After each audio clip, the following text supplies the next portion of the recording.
Kui inimene kujuneb, siis tihtipeale meie tõuke sellesse kujunemisse annab meie lapsepõlv.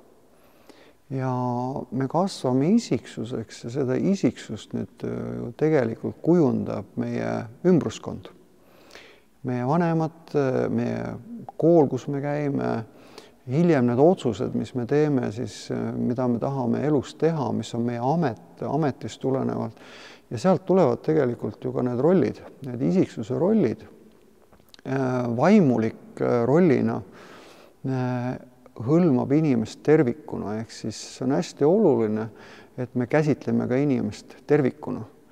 Ja kui ma räägin oma eesmärgist, missioonist teenida, siis tegelikult läbi kohaloleku teenimise, näiteks sõjaväekaplan, mis on tema põhiülesanne? Tema põhiülesanne on ju kohal olla, et tema käest saab küsida nõu, et tema saaks lohutada, kui on vajadus. Või kui me võtame sellesama liturgia ja liturgilise elu, ehk siis teenistus. Teenistuste jaoks on vaja ju teha ettevalmistusi, jutlused peaksid olema ikkagi võimalikult ju sisukad.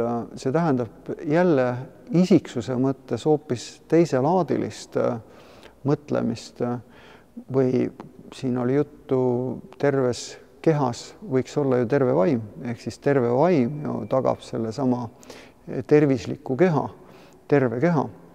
Et siin on samamoodi, et kui meie mõtted on sellest isiksusest tulenevalt terviklikud, kui meie tunded sellest isiksusest tulenevalt on terviklikud, siis on meil ka see tervis tagatud. Ehk siis vaimuliku üks ülesannetest on tegelikult tagada seda sama vaimset tervist ja hoida seda läbi oma kohaloleku.